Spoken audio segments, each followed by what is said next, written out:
안녕하십니까. 국가정보학 강의하고 있는 민진규라고 합니다.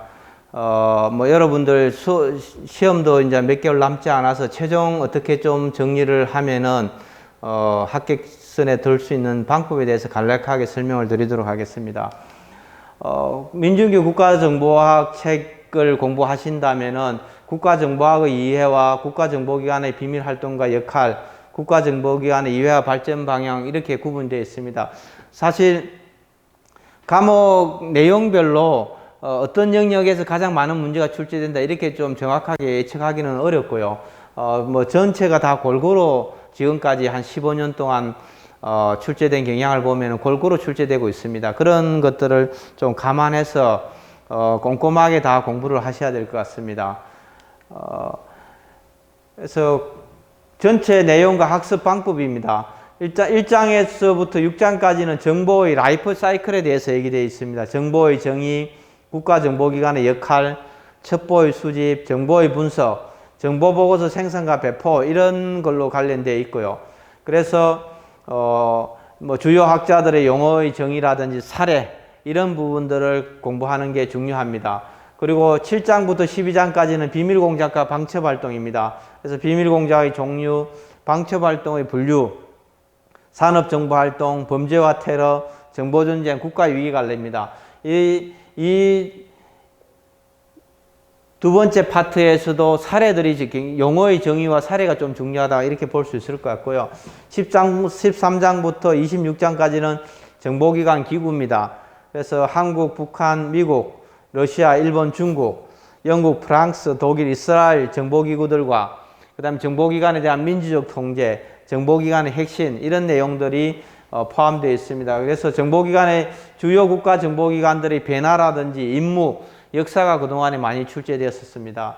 그래서 사실 공부하는 것은 크게 왕도가 없습니다. 제가 봤을 때는 이미 한 16년 동안 기출문제가 이미 많이 나와 있고 책도 900페이지가 넘을 정도로 많은 분량이 정리가 되어 있기 때문에 책을 위주로 해서 꼼꼼하게 보시면 될 것 같고요. 일단 중요한 건 이론과 해난 이슈를 파악하는 거죠. 북한의 정보기관들이 바뀐 부분들이라든지 아니면은 최근에 안보 위험 요소라든지 이런 것들이 시험 문제가 주로 출제가 되고요. 기출 문제의 트렌드를 분석하는 것도 좋습니다. 자기 문제를 보면서 옆에 책에 표시가 되어 있습니다. 이 문제가 몇 년도에 출제된 문제인지, 그리고 몇 년 주기로 계속 출제가 됐는지 모든 게 다 표시가 되어 있습니다. 그런 내용들을 보면서 기출 문제의 좀 트렌드를 보고요. 그 다음에 예상 문제들, 사실 제 책에 내용이 많이 되어 있어요. 너무 많은 문제들이 있긴 한데 간혹 난이도 조정하는 문제로 예상 문제들이 꼭 출제되고 있기 때문에 그 예상 문제의 내용들도 최소한 한 번 정도는 읽어보면서 왜 이런 문제가 출제가 되고 있고 왜 이 문항이 정답인지 그 정도만 이해하시면 충분하실 것 같습니다.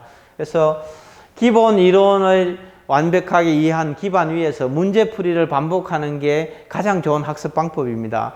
그래서 그런 방식으로 공부하는 것을 제가 적극 좀 추천을 드리고요. 그래서 최종 정리는 일단 이론을 요약하는데 기초 이론을 이해하고 심화 이론도 이해하고 해난 이슈가 뭔지를 좀 알아야 됩니다. 그리고 체계적으로 이론을 학습해야 됩니다. 문제풀이 연습도 이미 15년 동안 출제의 기출 문제들이 나와 있고 유사 문제, 예상 문제가 있기 때문에 최소한 2번 이상은 문제들을 꼼꼼하게 읽어보면서 정답과 오답을 계속 체크하면서 공부할 필요가 있고요. 사실 제일 중요한 거는 모든 제가 봤을 때 선생님들이 다 조언하는 그런 내용인데 요약 노트를 작성하는 게 가장 좋습니다. 책에 기반해서 책을 보강하면서 줄을 끊고 반복해서 읽는 것도 좋지만은 자기가 이해하는 방식대로 요약 노트를 한 번씩만 적어보면은 그 기억이 굉장히 오래 가고 정확해지거든요. 그래서 요약 노트와 오답 노트를 만들으라고 저는 좀 적극적으로 권하는 그런 편입니다. 그리고 최소한 요약 노트를 만들면 5회 이상 반복해서 학습해서 궁금증을 해소해야 완벽한 이해가 될 수 있을 겁니다. 그래서 어떤 형태든 요약 노트를 제가 좀 적극 추천해 드리겠습니다. 요약 노트를 좀 만드시면서 책에 있는 내용들을 좀 이해 안 되고 어렵다고 생각하는 부분, 내가 자꾸 틀리는 문제들, 이런 내용들을 요약 노트를 만들어서 그걸 반복해서 최소한 5회 정도만 읽으시면은 뭐 충분하게 남은 기간 동안에 좀 성적을 크게 높일 수 있지 않을까 그렇게 생각됩니다.